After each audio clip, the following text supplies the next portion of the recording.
¿Cuánto nos ha dado Dios? Mucho, mucho, mucho. Pero esperamos que Dios derrame sus bendiciones de Espíritu Santo sobre nosotros. Amén. La lluvia de gracia que Dios solamente puede darnos. Aleluya.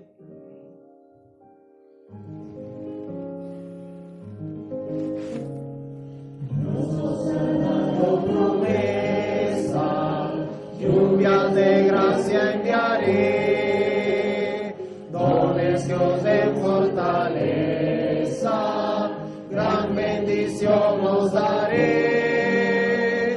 Lluvias de gracia, lluvias pedimos, Señor, mándanos lluvias copiosas, lluvias del Consolador. Cristo nos dio la promesa del Santo Consolador, paz y perdón y pureza para su gloria y honor. Lluvias de gracia, lluvias pedimos, Señor, mándanos lluvias copiosas, lluvias del Consolador. Dios nuestro a todo creyente, muestra tu amor y poder, fuentes de gracia la fuente, llenas de paz nuestro ser. Lluvias de gracia, lluvias pedimos, Señor, mándanos lluvias copiosas, lluvias del Consolador. Cubren tus siervos piadosos, celo, virtud y valor, del tentador victorioso, salga contigo, Señor. Lluvias de gracia, lluvias pedimos, Señor, mándanos lluvias copiosas, lluvias del Consolador.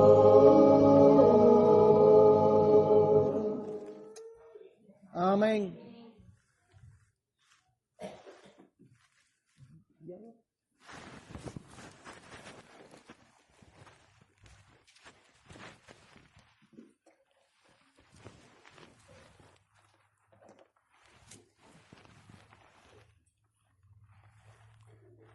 Buenos días y feliz sábado para todos. Estoy un poco emocionado con ese himno. Cada vez que lo escucho me emociona y no puedo ocultar las lágrimas y realmente la emoción que tengo en el corazón. Se me traban las palabras, porque es un himno precioso con una promesa preciosa, muy bien ejecutado y cantado al frente. Felicito a la familia Rivas por dirigir este himno de esta manera y por la congregación cantarlo como lo cantó, con el deseo y realmente con el sentimiento de lo que su letra dice. Y con el anhelo en esa petición que es este himno, que es una oración, pidiéndole a Dios el derramamiento de su Espíritu Santo, que es lo que más necesitamos. Y antes de comenzar, yo quisiera que me acompañaran nuevamente cerrando sus ojos e inclinando el rostro para tener unas palabras de oración. Eterno y amante Padre Celestial, gracias, Señor, gracias, 1000 veces gracias, 1.000.000 de veces gracias, infinitas gracias, Señor, por las promesas de tu palabra. Señor, pero especialmente porque durante tu ministerio terrenal, Jesús, cuando estuviste en esta tierra, mayormente todo lo que tú hiciste casi en las promesas que tú hiciste fue declarar que cuando tú te fueras, vendría el Consolador. Él vendría en tu lugar y tomaría de lo tuyo y nos los enseñaría. Él nos guiaría a toda la verdad, nos convencería de pecado, justicia y juicio. Y te pedimos, Señor, que eso sea una realidad en nuestras vidas. Que eso sea una realidad en la vida de tu iglesia, en la vida de tu pueblo, en la vida de tus hijos, Señor. Necesitamos, Señor, la lluvia tardía del Espíritu Santo en nuestra alma, en nuestra mente, en nuestro corazón, para estar preparados, Señor, para el encuentro contigo. Pero antes, Señor, de encontrarnos contigo, necesitamos en este mundo demostrar que hay un pueblo que puede vencer sobre el pecado, viviendo en esta tierra, enfrentando la peor crisis que jamás se avecine, Señor, siendo victoriosos para poder cantar con los 144,000 ese cántico en el mar de vidrio. Allí el cántico de Moisés tu siervo y el cántico del Cordero. Sí, Señor, grandes y maravillosas son tus obras. Justos y verdaderos son tus caminos, Rey de los santos. Gracias por tu palabra, gracias por tu promesa y gracias sobre todas las cosas, Señor, por Jesús y porque tu Espíritu Santo quiere venir y llenar a tu iglesia para terminar esta obra y ir y estar contigo y dejar este mundo de pecado de una vez para siempre.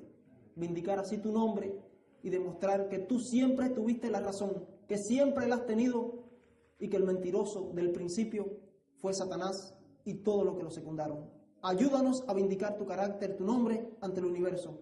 En el santo nombre de Jesús te lo pedimos todo, Señor, y te damos las gracias. Amén.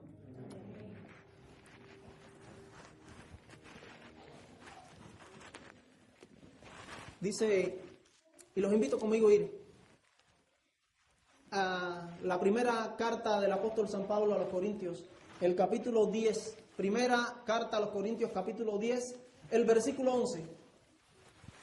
Primer carta de Pablo a los Corintios, capítulo 10, versículo 11. Y allí, a manera de resumen, Pablo estaba escribiendo y haciendo una rememoración, primera de Corintios 10, 11, una rememoración de la historia pasada del pueblo de Israel, a través de su historia, y las cosas que le habían pasado, lo que le había acontecido al pueblo de Israel durante todo el periodo de su peregrinar en el desierto. Y él dice algo allí muy importante, muy significativo, que en esta mañana quisiera remarcar para entrar en el tema que me ocupa en esta mañana. Y yo quisiera que alguien que tenga una voz fuerte, que todo el mundo lo escuche, que se pusiera en pie y leyera este texto solo, que no es el que leía nuestra hermanita en la lectura bíblica, que allá vamos a ir más adelante, pero este se relaciona con lo que quiero hablar en esta mañana. Así que alguien que tenga voz fuerte, femenina, masculina, quien sea, que se ponga en pie y lea el texto. 1 Corintios 10, 11.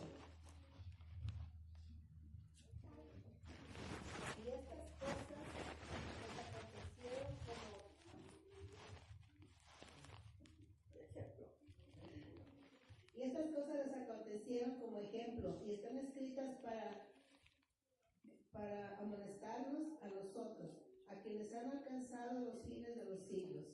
Muchas gracias.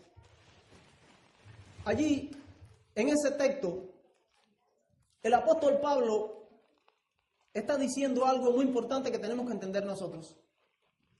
Hay una primera parte del texto que se ocupa de la nación de Israel y una segunda parte que se ocupa de nosotros, el Israel espiritual. Estamos hablando del Israel nacional, literal, el antiguo pueblo de Israel de Dios, y del Israel espiritual que somos nosotros hoy.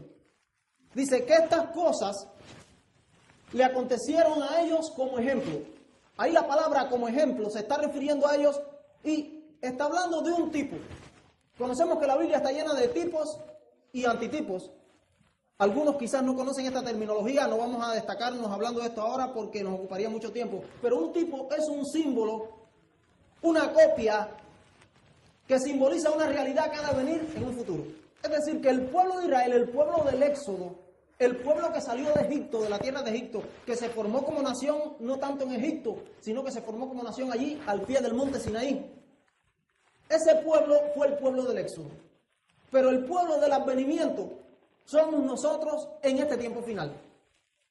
Entonces, ahí está hablando como tipo que el pueblo de Israel del Antiguo Testamento fue un ejemplo, un tipo de el pueblo del advenimiento que somos nosotros en este tiempo final, que nos ha alcanzado estos tiempos finales. Ahí se ve tipo y antitipo en ese texto. Tipo, el pueblo de Israel del pasado. Y antitipo, nosotros, que somos la realidad a la que el pueblo de Israel representó. Pero tipos y antitipos son paralelos. Las historias se repiten, son semejantes. Y eso es lo que quiero hablar en esta mañana. El tema lo he titulado Y es una pregunta. ¿Por qué no ha venido la lluvia tardía? Es una pregunta importante. ¿Por qué? ¿Cuántos años llevamos como adventistas del séptimo día reclamando, pidiendo la lluvia tardía, sabiendo que la lluvia tardía ha de caer en este mundo, llenar al pueblo de Dios en esta tierra para dar el fuerte pregón del cuarto ángel de Apocalipsis capítulo 18, versículo 1, y aún no llega? ¿Por qué el Espíritu Santo no ha caído? ¿Por qué la lluvia tardía no se ha derramado sobre el pueblo de Dios? Y esa es la pregunta que se basa el título del tema de esta mañana. ¿Por qué la lluvia tardía no ha caído aún? Y el aún se lo añado ahora. ¿Por qué estamos aquí todavía? Somos 20 millones de adventistas en el mundo, ¿sí? Pero aún no ha llegado la lluvia tardía. ¿Por qué? Y esa es la pregunta del tema de esta mañana. ¿Por qué la lluvia tardía no ha caído? Entonces, aquí vemos tipo y antitipo. Y repasando el tipo y el antitipo del pueblo del Éxodo, del pueblo de Israel que salió de la tierra de Egipto, un día 15 de Nisan, el 14 celebraron la Pascua y salieron el 15 a la medianoche, 15 de Nisan del año 1496 a.C., cuando se saca la cronología de la Biblia, fue cuando el pueblo de Israel salió de la tierra de Egipto, liberados en el Éxodo. El pueblo de Israel salió de Egipto liberado por medio de 10 plagas. Pero de esas 10 plagas, solo 7 plagas no cayeron sobre el pueblo de Israel que estaba en Gosén. Recordamos que estaba en la tierra de Gosén. Las 3 primeras sí afectó a todo el territorio egipcio, aún hasta en Gosén. Pero las últimas 7 plagas afectaron solamente a los egipcios y no cayeron sobre el pueblo de Israel. Y en el tiempo final, conocemos por la Biblia, como dice Apocalipsis, el capítulo 16, que el pueblo de Dios va a ser liberado por medio de 7 plagas. Ahí estamos viendo ya el paralelo. El pueblo del Éxodo, el pueblo del advenimiento. El pueblo del Éxodo, del Israel antiguo, liberado por medio de 7 plagas. Y el pueblo del advenimiento, antes de que Cristo venga, va a ser liberado de este mundo por medio de 7 plagas postreras. Apocalipsis 16. El pueblo del Éxodo fue liberado a la medianoche. Eso está allí en Éxodo capítulo 12. Dice que a la medianoche, cuando murió el primogénito del faraón y todos los primogénitos de Egipto, capítulo 12 de Éxodo, lo pueden buscar, no me recuerdo el versículo exacto, ahí está. A la medianoche fue liberado el pueblo del Éxodo de Dios. Y el pueblo del advenimiento de Dios, que somos nosotros, gloria a Dios por eso, va a ser liberado a la medianoche también. Así lo dice la Biblia. En varios textos que se puede comprobar, lo dice Elena de White en el libro Primeros Escritos, página 285, El conflicto de los siglos, página 692. Allí ella expresa bien claro que la liberación del pueblo de Dios será a la medianoche. Ahí tenemos el paralelo también, de tipo y antitipo. Pero no solo eso, cuando el pueblo de Israel del Éxodo salió de la tierra de Egipto, se fueron moviendo y ellos llegaron a un lugar que recordamos ahí en la Biblia, que se llamó Mara. Mara significa amargura en hebreo. ¿Por qué? Porque ellos tenían sed. Era como tipo de un oasis. Tenían tanta sed, se mandaron a la desbandada a correr por tomar el agua. Cuando llegaron y probaron el agua era amarga, no se podía consumir. Y se chasquearon, hubo amargura, porque ellos esperaban encontrar agua dulce y encontraron aguas amargas. Hubo un chasco del pueblo del Éxodo saliendo de la tierra de Egipto. Pero el pueblo remanente de Dios, del advenimiento, también sufrió un chasco. El 22 de octubre de 1844, conocemos la historia, el pueblo adventista del séptimo día, o no era adventista del séptimo día como tal, la iglesia se organizó en 1863 con ese nombre y organizado oficialmente, pero era el movimiento adventista milerita. Cuando el pueblo de Dios comenzó a estudiar las profecías, Guillermo Miller pasó 2 años estudiando, de 1816 a 1818, solo la Biblia, la concordancia de Cruden, y descubrió en Daniel 8:14, 13 y 14, que Cristo venía a la tierra el 22 de octubre de 1844. El chasco estuvo en que ellos no estaban equivocados en cuanto a la fecha era correcta. El 22 de octubre de 1844 pasó algo, pero no pasó lo que ellos esperaban. La teología popular de aquellos días del mundo cristiano decía que el santuario era la tierra. Por tanto, dice que el santuario será purificado Miller pensó que el santuario era la tierra que iba a ser purificada del pecado el día 22 de octubre de 1844. Es decir, la fecha era correcta, pero el acontecimiento era el equivocado. Ahí estuvo el chasco. Cristo no venía a la tierra, sino que pasaba una nueva fase de su ministerio en el santuario celestial. Es decir, que como el movimiento del Éxodo se chasqueó con Mara al llegar a las aguas amargas, así le pasó al movimiento del advenimiento, al movimiento milerita. Se chasqueó el 22 de octubre de 1844, el gran chasco, la gran amargura, la gran desilusión, como se le conoce. Entonces, después, el pueblo de Israel que llega a Mara, recuerdan que inmediatamente llegan al Sinaí y se encontraron allí con la ley de Dios. Dios les proclamó su ley, los 10 mandamientos del monte Sinaí, y se encontraron con la ley de Dios. El pueblo milerita del advenimiento, cuando salió del chasco, se encontraron con la vigencia de la ley de Dios. Descubrieron que la ley de Dios estaba en pie. Descubrieron el sábado del cuarto mandamiento que estaba dentro de la ley de Dios. Fue progresivo así, de la misma manera que el pueblo de Israel. Pero no solo eso, el pueblo de Israel del Éxodo, estando ellos allí en el pie del monte Sinaí, recibieron las leyes de salud que Dios les dio.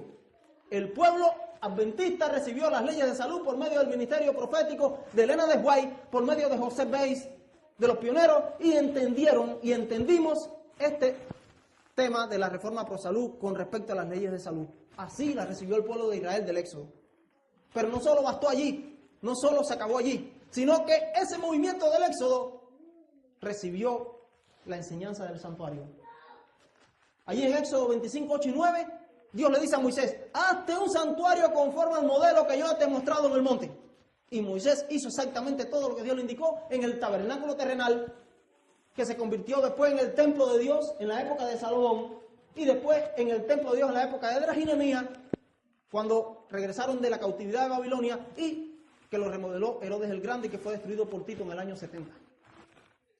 Pero el santuario terrenal, el templo terrenal, recibieron ellos todas esas enseñanzas.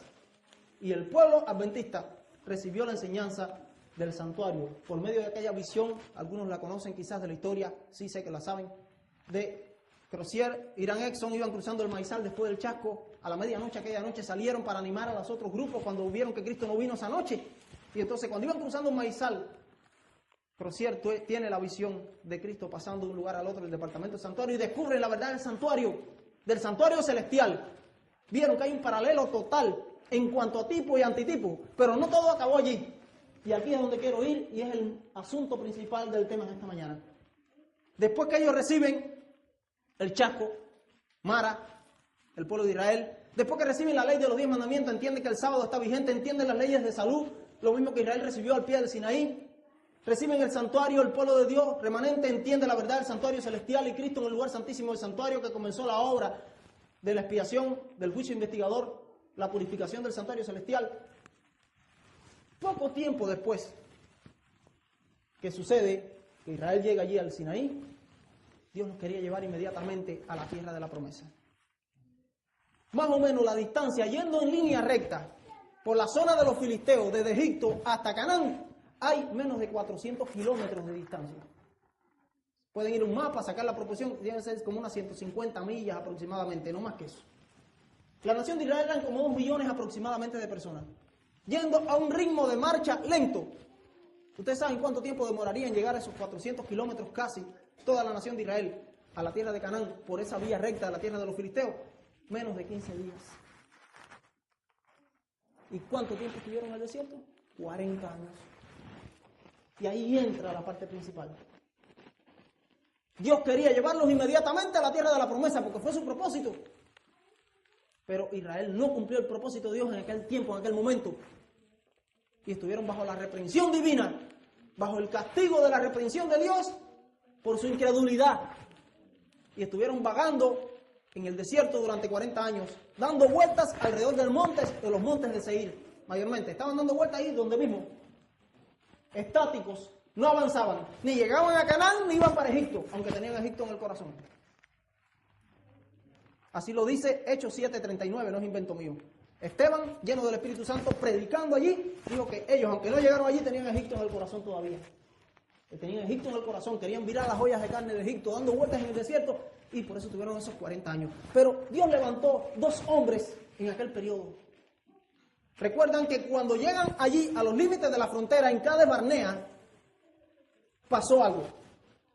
Dios quería llevarlo inmediatamente. Fue un acto sin fe lo que le propusieron a Moisés para que se lo dijera a Dios. Mira, ¿por qué no manda 12 espías a la tierra?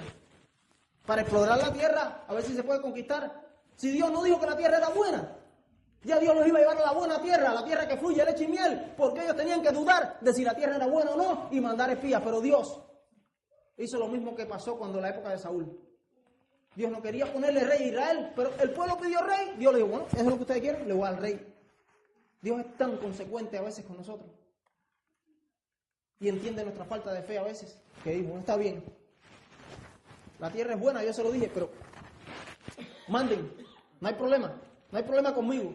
Y entonces escogieron a un príncipe por cada tribu de Israel, de las 12 tribus de Israel. Eran líderes del pueblo. Cuando estamos hablando de príncipe, estamos hablando de la realeza.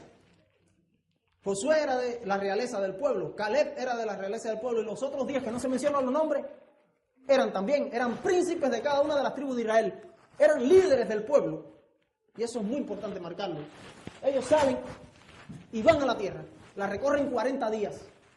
Al cabo de 40 días regresan. Cuando regresaron, solo Josué y Caleb viraron con un informe positivo de que sí se podía entrar, sí se podía confiar, que la tierra era maravillosa. Y los otros 10 dijeron, no, allá hay gigantes, hay carros errados, hay ciudades fortificadas. Esa tierra se traga a sus moradores. Nos van a aplastar como saltamontes o langostas. No se puede. Y desanimaron al pueblo. Y el pueblo levantó piedras para apedrear a Josué y Caleb. Querían matar a Josué y Caleb y a Moisés. Se reviraron porque ellos provocaron que se rebelaran contra ellos. Y Dios le dijo, está bien. Según el número de días que recorrieron la tierra, van a estar 40 años. Día por año se lo he dado. Van a recorrer la tierra durante 40 años. Y cuando muera el último de esta generación, mayor de 20 años para arriba, solo los menores de 20 años para abajo van a entrar. Y solamente de los mayores de 20 años para arriba van a entrar mis siervos Josué y Caleb. Y así mismo pasó. 40 años dando vueltas hasta que entraron al cabo de 40 años a la tierra de Canaán. Entonces, tengo algunas citas aquí que quisiera compartir con ustedes esta mañana para entrar al tema de la parábola de las 10 vírgenes en relación con esto. ¿Qué tiene que ver esta parábola con esto que les estoy diciendo? Y con relación a todo esto. Entonces, esta cita es de Elena de White. Está en Testimonios para la Iglesia. Los que están anotando pueden anotar. Testimonios para la Iglesia en el tomo 5 de Testimonios para la Iglesia, tomo 5, página 456. Testimonios para la Iglesia, tomo 5, página 456. Dice así, escuchen esto. La misma desobediencia y el fracaso propios del antiguo Israel han caracterizado en gran medida al pueblo que ha tenido esta gran luz del cielo. En los últimos mensajes de advertencia, ¿permitiremos que la historia de Israel se repita en nuestra experiencia? Una pregunta que ella hace. ¿Permitiremos? Dice que se ha estado repitiendo. Ahí se ve el tipo, el antitipo, el paralelo. Se ha estado repitiendo, estamos repitiendo la historia. Y dice Eclesiastés 1:9, que se los leo. ¿Qué es lo que fue? Una pregunta que hace Salomón. Lo mismo que será. ¿Y qué es lo que ha sido hecho? Lo mismo que será. Nada hay nuevo debajo del sol. La historia se repite. Estamos repitiendo la historia del movimiento del Éxodo, nosotros que somos el movimiento del advenimiento. Pero estuvo Josué y Caleb. ¿Y por qué le leí esta cita? Porque nosotros, en el cumplimiento del antitipo, tuvimos un Josué y un Caleb. Que fue el mensaje que se dio en el año 1888 en Minneapolis. La crisis de Minneapolis. La Iglesia Adventista tiene dos fechas muy marcadas. Dos fechas del siglo XIX que son fundamentales, principales, que entendamos y conozcamos, que fue la fecha de 1844 y la fecha de 1888. Waggoner y Jones predicaron el mensaje de la justicia de Cristo, el mensaje de la justificación por la fe durante el Congreso de Minneapolis. Y ese mensaje de Waggoner y Jones fue rechazado. Duró casi una década. Que se aceptaba, no se aceptaba, había una lucha tremenda dentro de la iglesia. Eso casi destruye la iglesia adventista del séptimo día en aquellos días. Hubo una gran crisis debido a eso. Y al cabo del tiempo, casi aproximadamente 10 años después, cerca del año 1896-97, por ahí, se rechazó completamente este mensaje que fue enviado por Dios, por medio de estos dos siervos que él levantó en aquel tiempo. No mirando al hombre, sino mirando el mensaje que Dios mismo le dio al hombre, porque el mensaje era de Dios y el mensaje fue rechazado. Y Dios quería entrar a la iglesia adventista del séptimo día inmediatamente al cielo, a la Canaán celestial. Hacía rato que estuviéramos ya en el cielo. No nosotros, porque yo no había nacido ni iba a nacer, pero ya el pueblo de Dios hubiera estado, y nosotros tampoco, pero yo hubiera estado, porque Dios quería llevar, como quiso llevar al pueblo de Israel inmediatamente, pero Israel, al rechazar el mensaje de Josué y Caleb, tuvo que estar castigado 40 años en el desierto, caminando y dando vueltas, hasta que entró otra generación. Y esto pasó en la época de Wagner y Jones, el mensaje de Minneapolis 1888, que ellos fueron los dos Josué y Caleb que Dios levantó, tipo y antitipo, cumpliéndose exactamente en la historia. Y desde la fecha llevamos más de 130 años aproximadamente, en este mundo, en este desierto de pueblos, dando vueltas. Y Dios quiere meternos en la Canaán celestial. Pero para eso necesitamos recibir el Espíritu Santo de la lluvia tardía que estaba comenzando a derramarse en aquellos días. Y hay muchas citas de Elena de White, de los testigos y protagonistas de aquellos eventos, que reconocen que el Espíritu Santo empezó a derramarse. La lluvia tardía empezó a derramarse. Comenzó a darse el fuerte pregón del tercer ángel en aquellos días. Y ese mensaje se rechazó.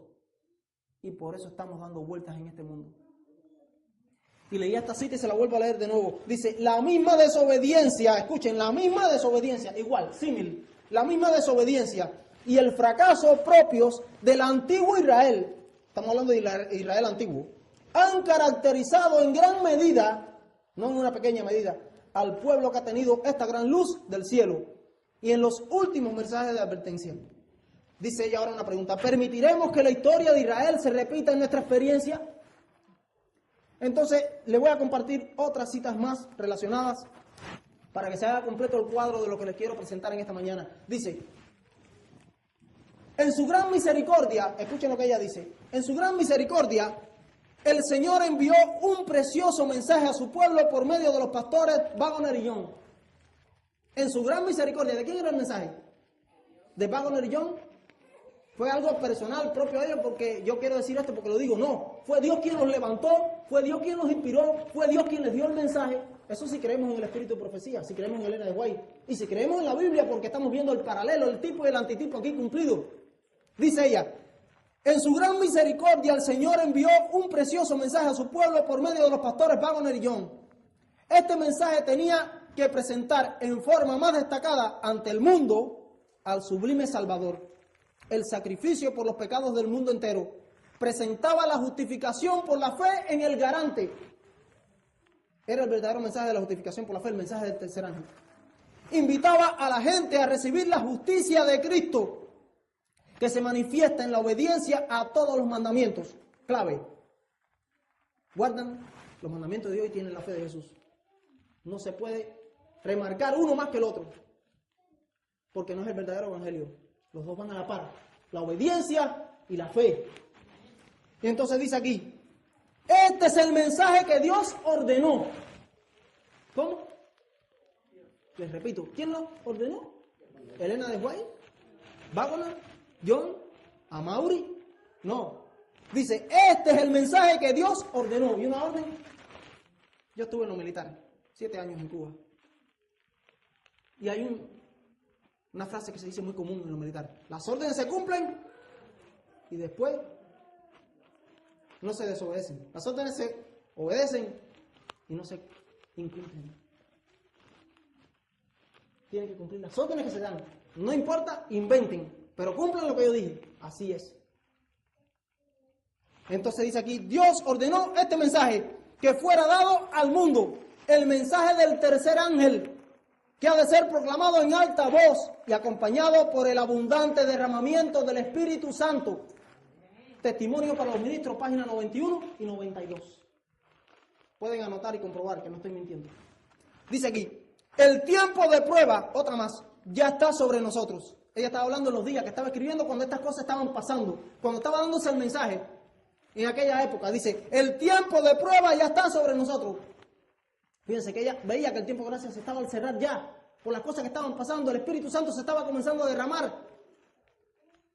Dice, el tiempo de prueba ya está sobre nosotros, puesto que el fuerte pregón del tercer ángel ya ha comenzado. ¿Qué dijo Elena de White? El fuerte pregón del tercer ángel ya había comenzado hace más de 130 años. Dice, el fuerte pregón del tercer ángel ya ha comenzado en la revelación de la justicia de Cristo, el Redentor que perdona los pecados. Ese es el comienzo de la luz del ángel cuya gloria alumbrará toda la tierra. Apocalipsis 18:1. Review and Herald, 2 de noviembre del año 1892. Fíjense la fecha. Y está en Testimonio para los Ministros, página 89 a la 91. Entonces dice otra, Dios, escuchen esta ahora, Dios ha suscitado o levantado o impulsado o inspirado. Dios ha suscitado a sus mensajeros para hacer una obra para este tiempo. Y se estaba refiriendo a Waggoner y John principalmente. Dice, algunos han dado la espalda al mensaje de la justicia de Cristo. ¿Qué pasó con Josué y Caleb? Hubo rechazo. Se le dieron las espaldas. Se rechazó. ¿Y qué vino como castigo? 40 años dando vueltas en un desierto cuando Dios los quería introducir a la tierra ya. Dios estaba llevando a su iglesia al cielo ya. Pero el rechazo de ese mensaje que Dios mismo ordenó, que Dios mismo inspiró, que Dios mismo levantó, que Dios mismo impulsó por medio de sus dos siervos, al ser rechazado, nos han tenido en este mundo ya por más de 130 años. Y estamos vagando en este mundo debido a eso. Y no estamos en el cielo debido a eso. Dice aquí, algunos han dado la espalda al mensaje de la justicia de Cristo para criticar a los hombres y sus imperfecciones. Cristo ha anotado todas las palabras duras, orgullosas y despectivas dirigidas contra sus siervos, como si hubiesen sido pronunciadas contra él mismo. Review and Herald, 27 de mayo del año 1890. ¿Qué pasó? Está hablando de Waggoner y John. En esas reuniones pasó algo. Elena de White estaba y Dios le dio una revelación. Y el ángel la llevó a cada una de las habitaciones y eran todos líderes que estaban en esa reunión en Minneapolis.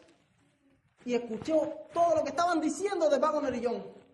Los tonos más despectivos, diciendo los disparates más grandes contra ellos, le llamaron fanáticos, le dijeron de todo. Y muy pocos rechazaron el mensaje que estaban dando ellos. Y no estaban rechazando a los siervos, estaban rechazando a Dios, que el mensaje era de Dios.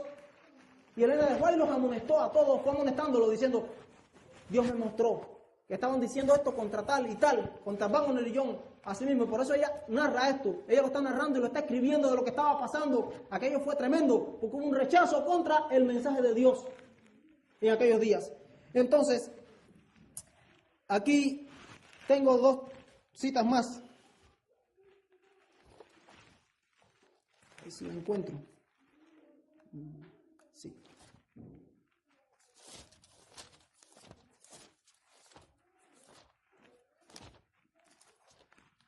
Esta Biblia es nueva y las hojas se me pegan.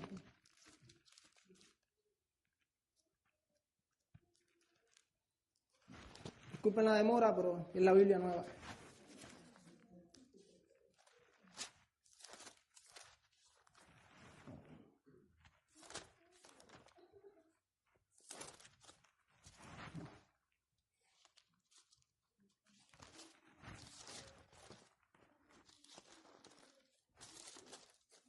Ya, aquí está.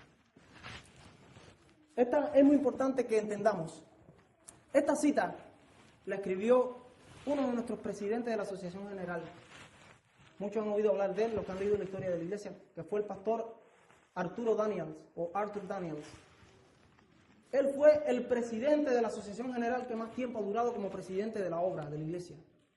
Estuvo 21 años como presidente de la Asociación General. El que más se le acerca estuvo 14 años. Después hay uno con 12 años y hay 2 o 3 con 11 años. Él estuvo 21 años, 1 mes y 9 días en el cargo. El pastor Daniels. Y él escribió un libro sobre este tiempo, porque Daniels nació en el año 1858. Cuando se celebró el Congreso de Minneapolis, Daniels tenía 30 años de edad. Y él sale como presidente con 43 años. En el año 1901, él salió de presidente de la Asociación General hasta el año 1922. Estuvo durante 21 años como presidente, pero cuando se celebró el Congreso de Minneapolis, él tenía 30 años de edad, porque él nació en el año 1858. Y él escribió un libro, uno de los mejores libros que se ha escrito sobre el tema, sobre esta época, con tremendo mensaje. El libro se llama Cristo nuestra justicia, que lo escribió el pastor Daniels. Y él, escuchen lo que dice en ese libro, en una de las partes del libro, para que vean, porque fue alguien que vivió esa experiencia, quien conoció, y fue el presidente de la Asociación General. Y escuchen lo que dijo el pastor Daniel, presidente de la Asociación General, durante 21 años, el presidente que más tiempo ha durado en la iglesia, y fue, creo, el más joven electo al cargo en la historia de la iglesia adventista. Dice allí, el mensaje, él lo escribió en el año 1926 el libro, fue en la década de 1920. En 1926 escribe este libro y dice allí, el mismo año que nació mi papá. El mensaje de 1888, escuchen, escribió él, el mensaje de 1888 jamás se ha recibido. ¿Qué dijo? Estamos en 1926. Lo está escribiendo el presidente de la Asociación General en aquellos días. Ya no era presidente, había salido del cargo en el 22. Ya llevaba 4 años fuera de ser el presidente de la Asociación General. Escribe este libro, Cristo nuestra justicia, y él dice así, el mensaje de 1888 jamás se ha recibido ni proclamado. ¿Cómo? ¿Qué dijo? Y si quieren busquen el libro y compruébenlo, no estoy diciendo mentira ni es invento mío.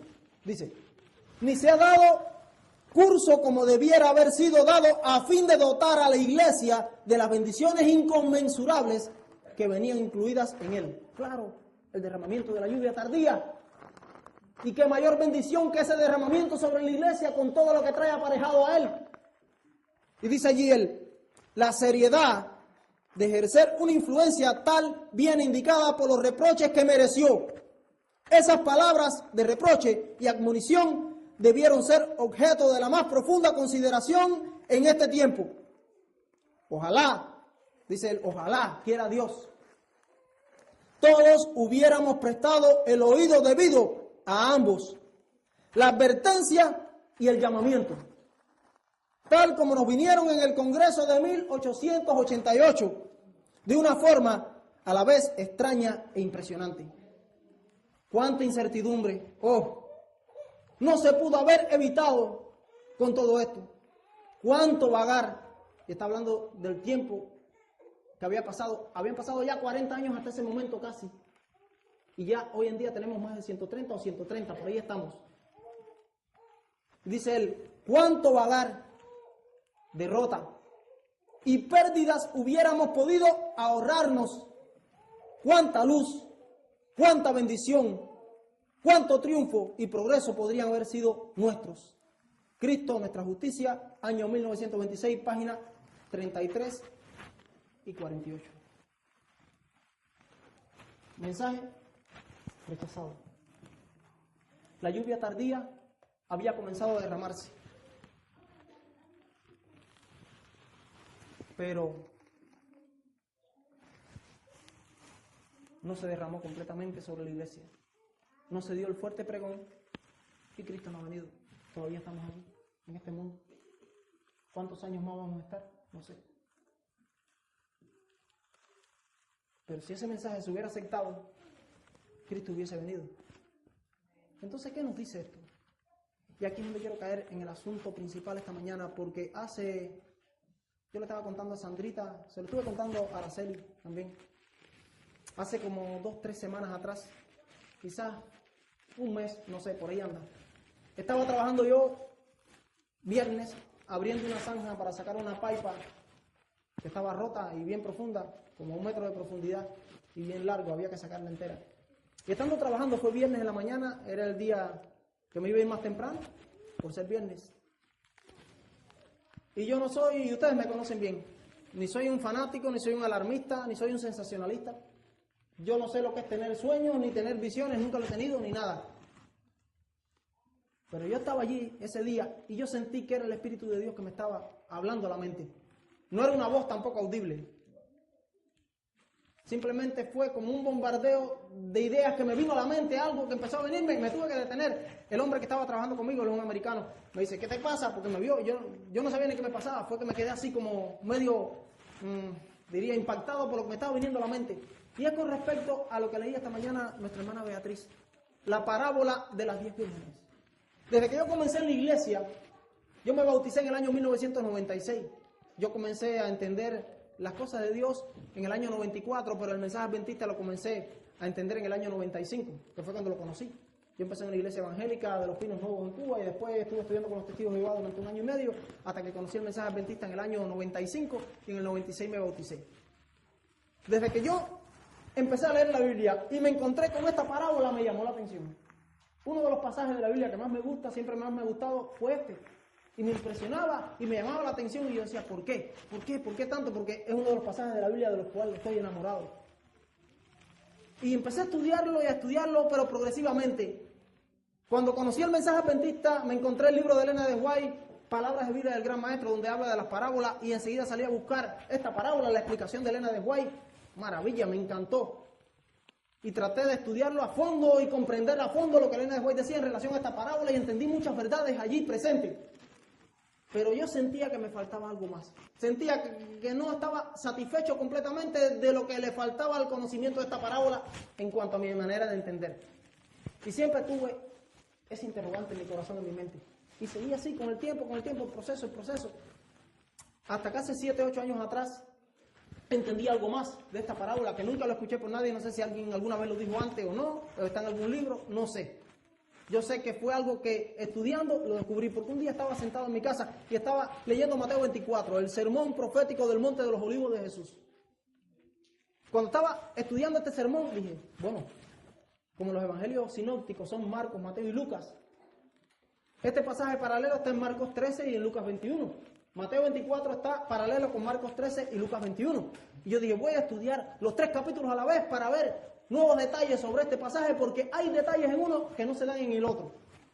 Y el contexto inmediato, porque conocemos que cuando la Biblia se escribió originalmente no tenía capítulos ni versículos. Eso se hizo para llegar a una manera de entenderla más fácil, encontrar los pasajes más fácil, y se llegó a organizar de esta manera. Pero el contexto inmediato de Mateo capítulo 24 sigue siendo el capítulo 25. Ahí está la parábola de las 10 vírgenes, pero antes de terminar Mateo 24 está la historia del mayordomo infiel, el que golpea a sus consiervos y dice, mi Señor, que tarda en venir. Y entonces después viene el contexto de las 10 vírgenes y después viene el juicio de las naciones. Todo está en el mismo contexto, del mismo mensaje. Y entonces, cuando me puse a buscar el paralelo, me encontré en Marcos 13, versículo 34 especialmente, porque yo siempre me pregunté, ¿quién es el que da la voz? Siempre se ha dicho que hay 2 grupos representados en esa parábola, no hay 2 grupos. Las 5 prudentes, 5 insensatas, no, hay 3 grupos representados allí. El otro es el clamor de medianoche, que está en el versículo 6 del capítulo 25, que era el último texto que leía nuestra hermana Beatriz. Dice, y a la medianoche se oyó un clamor y dijo, viene el esposo, salid a recibirle. Y yo siempre me pregunté, ¿quién es esa voz? Y no tenía claridad. Y no tenía claridad de quién era esa voz, quién la daba, porque sé que no era un ángel, no es la voz de Dios, porque el Dios está representado por el esposo que viene, que el esposo representa a Cristo, que viene para las bodas.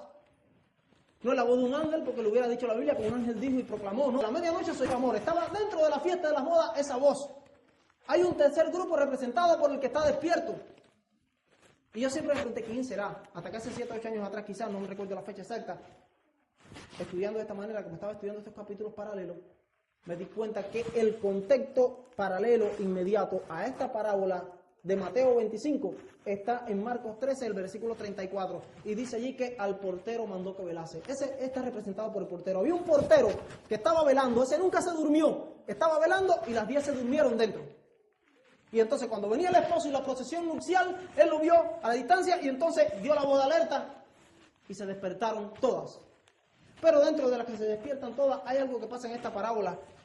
Y más o menos hablaba de ello el otro día en Caldwell, cuando se hizo la Sociedad Jóvenes de las 3 iglesias, que me incitaron a hablar de la lluvia tardía y por qué la lluvia tardía no se recibía en un sentido, cuáles eran las condiciones para recibirla, y hablé sobre el tema de la petición, la oración.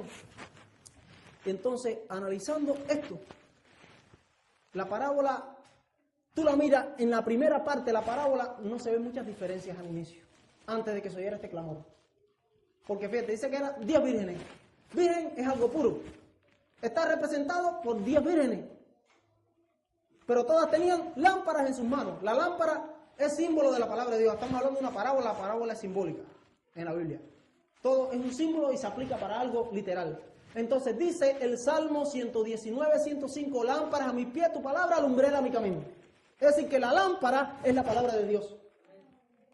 Entonces todas tenían la Biblia, es decir, que las 10 creen en la Biblia.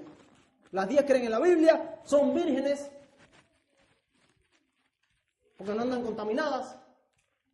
Y dice que las lámparas estaban encendidas. Por tanto, no es la Biblia por tenerla en el cuarto, tenerla en la cama de cabecera, de protección o amuleto. No, es una Biblia que se lee, una Biblia que se estudia, porque estaba encendida. Una Biblia que se predica. Es decir, que las 10 la predicaban, las 10 la creían, la tenían encendida. Tenían aceite, por lógica, porque estaban encendidas. Si no hay aceite, no están encendidas. Por tanto, tenían el Espíritu Santo también. Por lo menos tenían el nuevo nacimiento, la conversión. Ahí se ven que son convertidas. También eran adventistas todas, porque esperaban la venida del esposo. Tenían la esperanza del advenimiento del esposo. Estaban esperando el esposo. Pero todas se durmieron. Cabecearon al ver que el esposo se tardaba. Dice así el texto, la tardanza.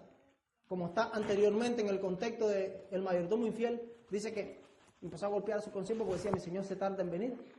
Está en Habacuc capítulo 2, versículo 1 al 4, donde habla de la tardanza. Es una aparente tardanza. ¿Y de quién o a quién se debe la culpa de la tardanza? No es de Dios, Dios no es el culpable. Dice que el Señor no retarda su promesa, según algunos o muchos la tienen por tardanza, sino que es paciente para con nosotros, no queriendo que nadie se pierda, sino que todos procedamos al arrepentimiento. Entonces, analizando esta parábola aquel día, yo estaba el día trabajando, como les contaba, el viernes ese, y empezó a venirme la idea, a la mente, un bombardeo de ideas con respecto a esta parábola. Así, yo no estaba pensando ni en la Biblia en ese momento, ni en la parábola específicamente, fue algo que me empezó a tocar la mente en ese momento, así, y me tuve que detener porque empezó a venirme toda la idea. Y por primera vez en la vida entendí el pleno significado de la parábola con respecto a lo que creo que es. Porque se me cerró el entendimiento con respecto a lo que esta parábola significa. Fíjense, hay algo importante. Esta parábola está enmarcada en el contexto del fin, en el contexto justo antes de la venida de Cristo. Porque el cierre de la puerta donde las imprudentes no pueden entrar simboliza el cierre del tiempo de gracia. Es la venida del esposo. Se cierra la gracia y se acabó. Es el contexto final poquito antes de la venida de Cristo. Ese es el contexto histórico, profético de esa parábola. Entonces, yo decía, wow, tremendo, me impresioné, porque cuando empecé a pensar, a conectar todas las ideas de lo que ya conocía previamente, de lo que le he hablado en esta mañana aquí, vi que esa parábola está significando algo. Y en esta mañana, yo les quiero hablar al corazón y de corazón. Sé que los que están aquí me quieren, yo los quiero. No soy ningún hipócrita, yo no sé decir te quiero si no lo siento. Yo no sé abrazarte si no siento que te debo abrazar. Yo no sé darte un beso si no siento darte el beso. Yo soy así y me manifiesto tal como lo que siento. Si una cosa yo no soporto es la hipocresía. Yo no sé ser hipócrita, yo no sé disimular. Y se lo estoy diciendo y le estoy haciendo un llamado al corazón a cada uno de ustedes. Porque realmente es lo que quiero decir. Y es el propósito en esta mañana que quisiera que se entendiera al menos esto. Analizando todo lo que hemos analizado hasta aquí en el tema. Hay mucho sobre este tema que pudiéramos entender, profundizar.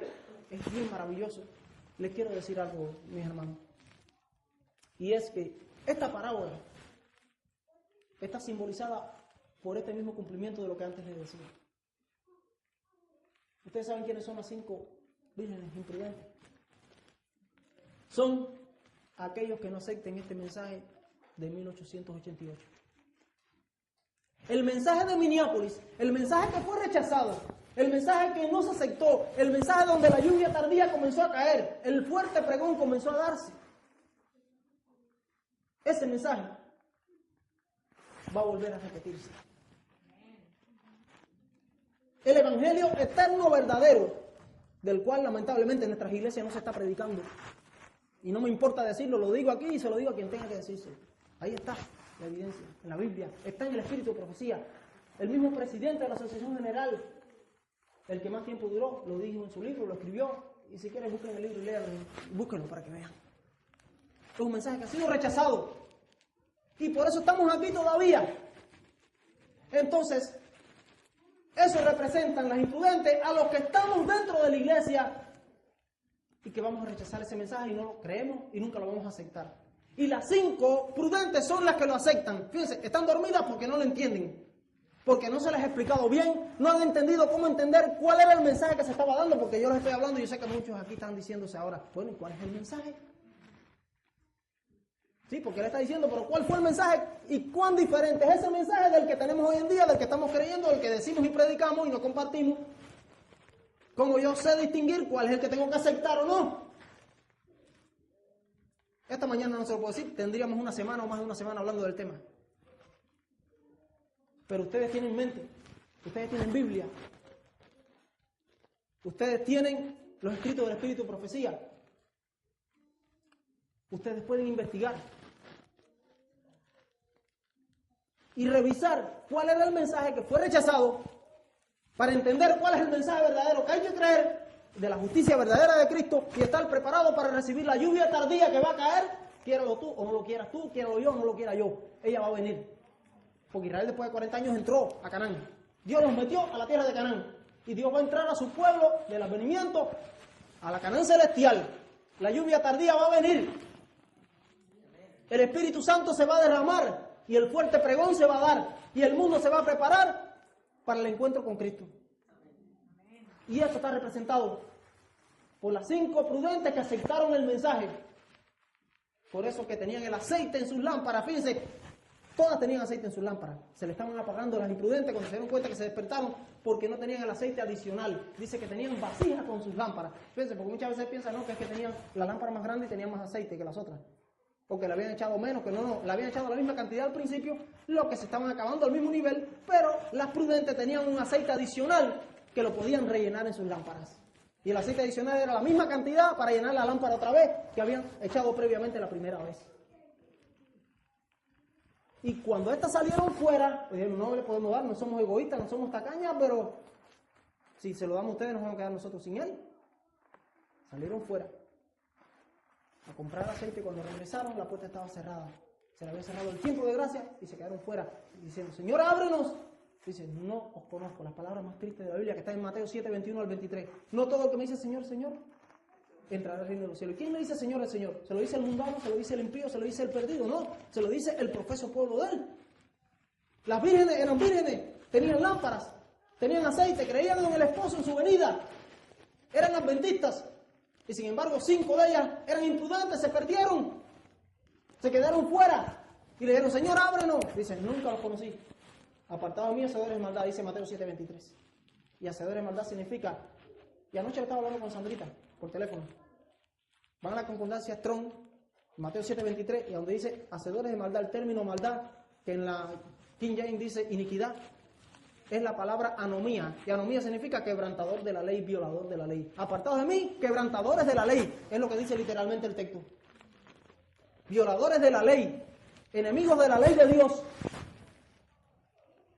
Eso es lo que se le dice a esas insensatas. Y entonces, ese mensaje se va a dar. La lluvia tardía va a venir. La lluvia tardía va a caer.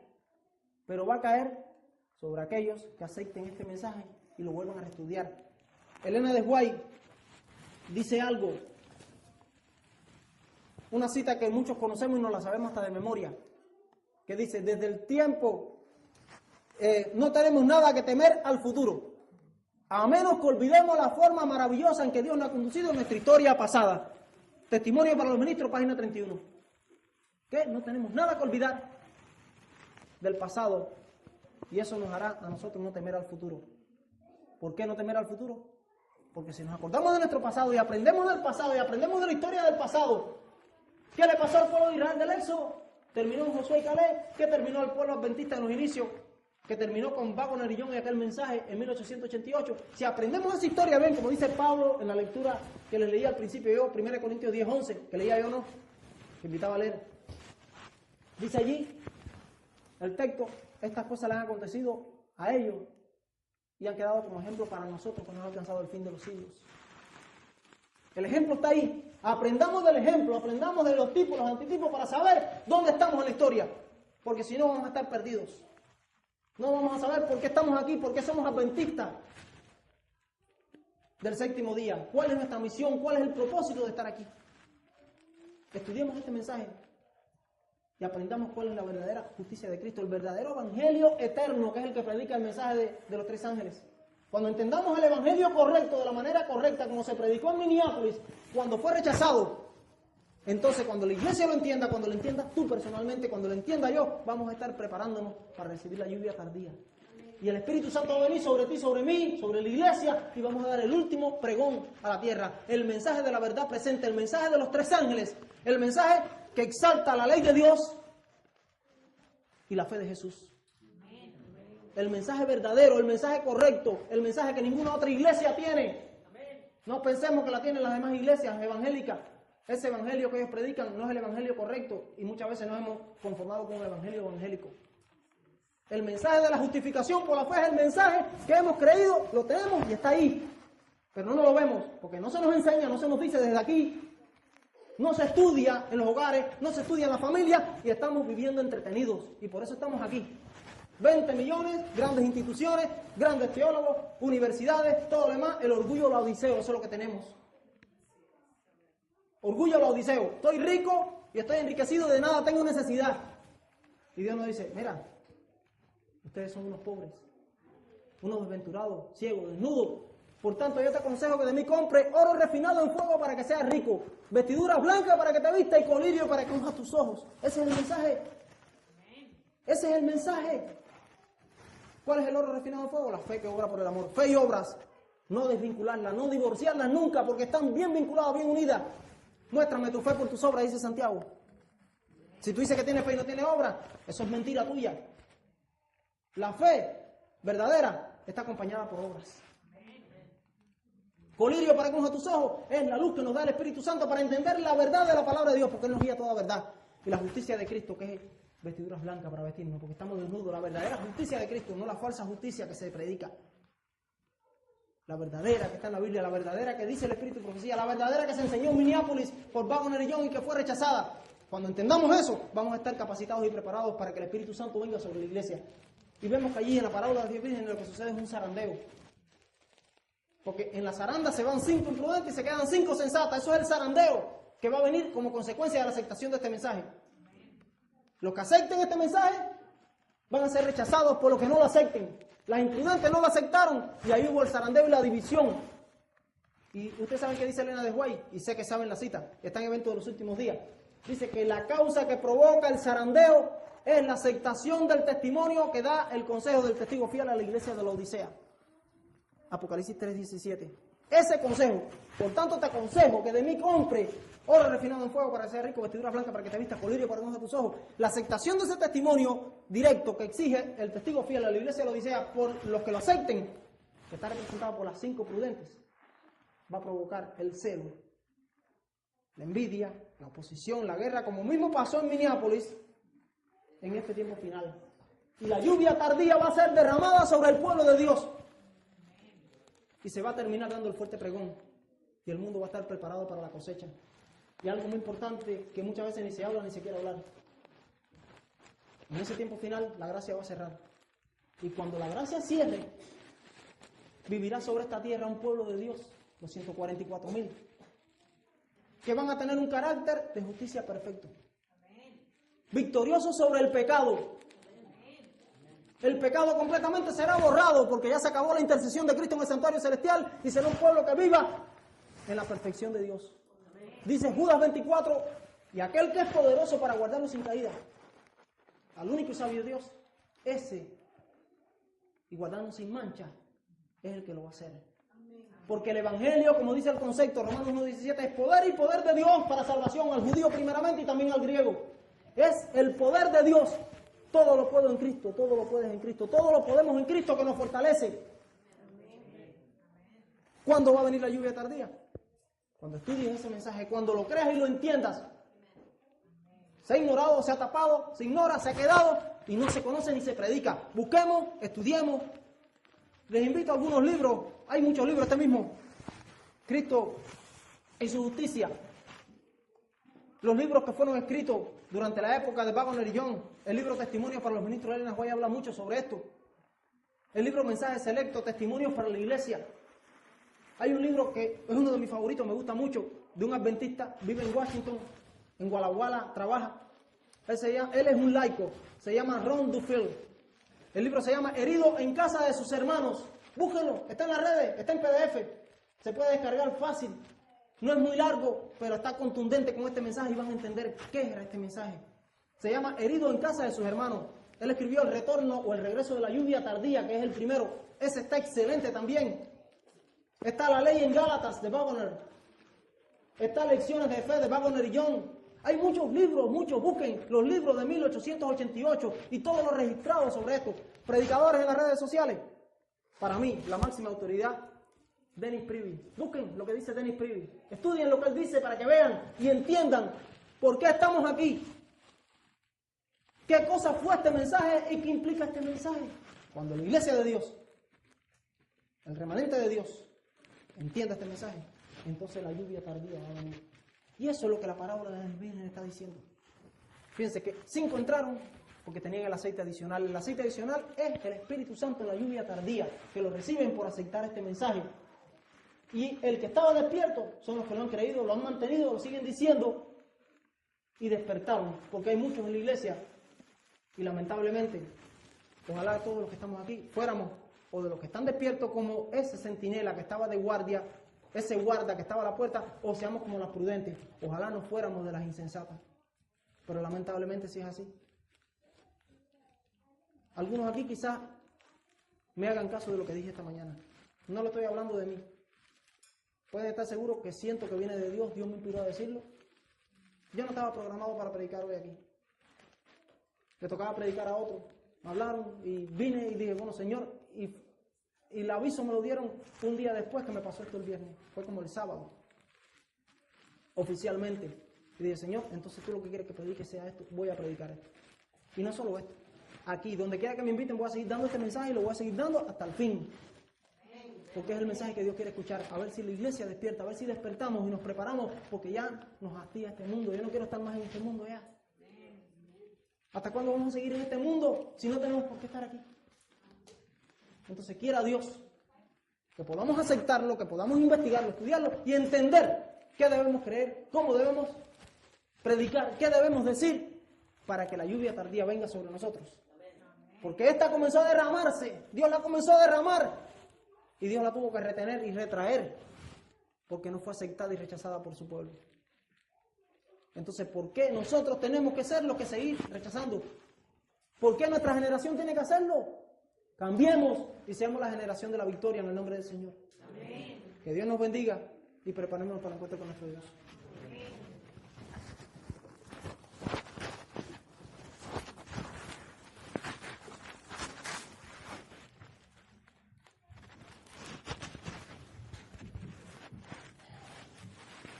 Ojalá que nosotros more el Espíritu del Señor y podamos dar frutos de arrepentimiento. Es decir, no permanecer en las cosas malas, sino hablar nuestra vida interiormente a Jesús y decirle, Señor, Espíritu, alma y cuerpo, mi ser, mi vida entera entregada a ti. Pongámosle de pie, por favor, y entonemos este canto.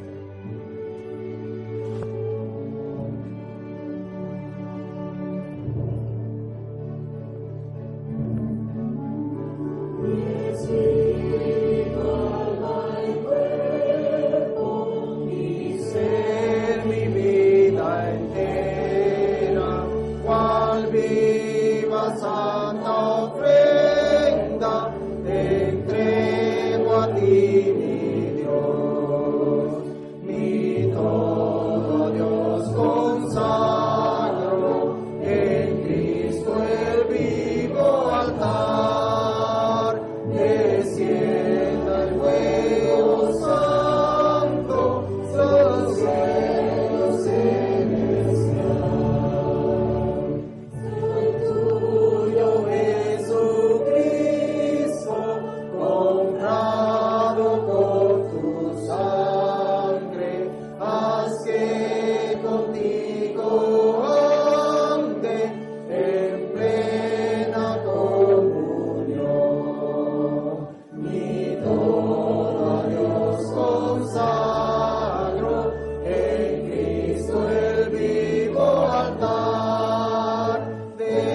santa unción.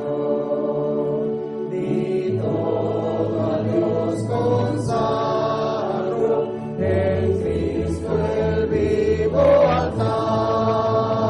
Descienda el fuego santo, su sello celestial.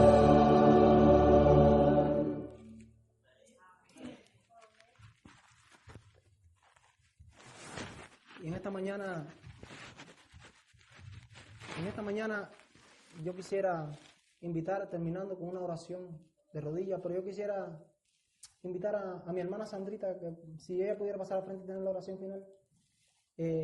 Pero yo quisiera realmente que fuera una oración de compromiso, una oración de una entrega total a Dios y de comprometernos a conocerlo más, a conocer más su mensaje y qué es lo que Él quiere que nosotros entendamos, prediquemos y compartamos con el mundo. Porque realmente Cristo está volviendo y bien triste es si nos perdemos. Después de haber sido heraldos para otros, venir nosotros mismos a ser causa de pérdida. Y entonces les quisiera hacer una petición especial, que esta oración escudriñe sus mentes, escudriñe sus corazones y realmente le hagan una entrega especial a Dios, porque yo quisiera también hacerla. Yo quiero estar en el cielo ya. Y quiero estar con ustedes. De rodillas. Sí. De rodillas te voy a tocar como podamos de pleno de pie.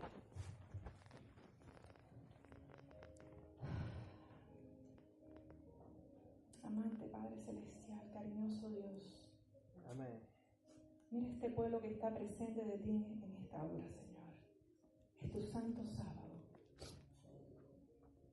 Tus ojos están sobre nosotros, Señor.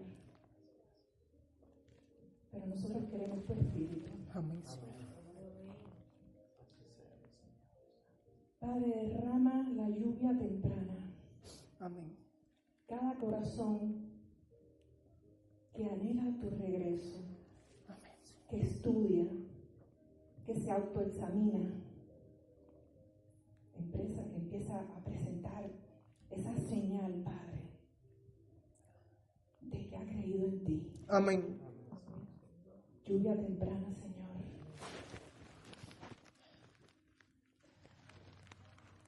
Padre, examina a tu pueblo. Amén, Señor.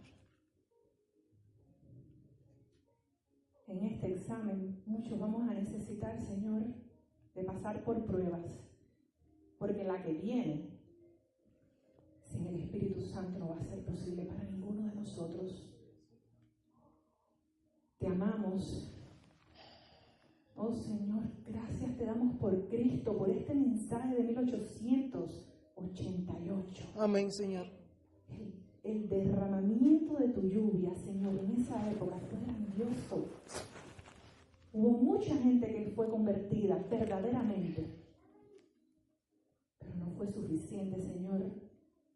No pudo cruzar el Jordán. Y aquí estamos, Padre. Los Josué y los Caleb de hoy día. Amén. Hombres y mujeres de tu pueblo, que creemos en la Biblia, porque es tu palabra inspirada, y creemos en los testimonios, Señor. Amén. Tú vas a tener un pueblo. Aleluya. Y estás empezando a despertar ese pueblo. Aleluya. Padre, no queremos estar afuera de ese pueblo. Apocalipsis 7 y Apocalipsis 14 habla de un pueblo, Señor, especial. Queremos ser tus testigos, sí, Señor.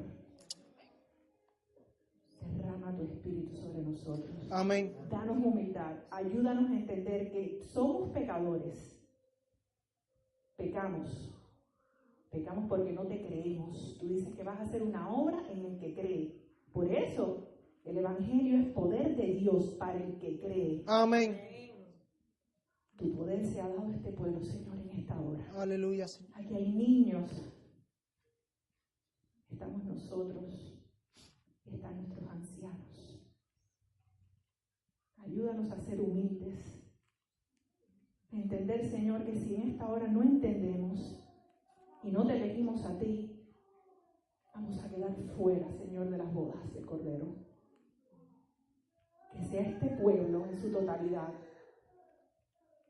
los que darán ese clamor, los que tendrán el aceite, los que serán libres de pecado porque tú lo has prometido, no porque tenemos ningún poder en nosotros mismos, Padre. Padre, y el que crea aquí que tiene algún poder, Señor, humíllalo.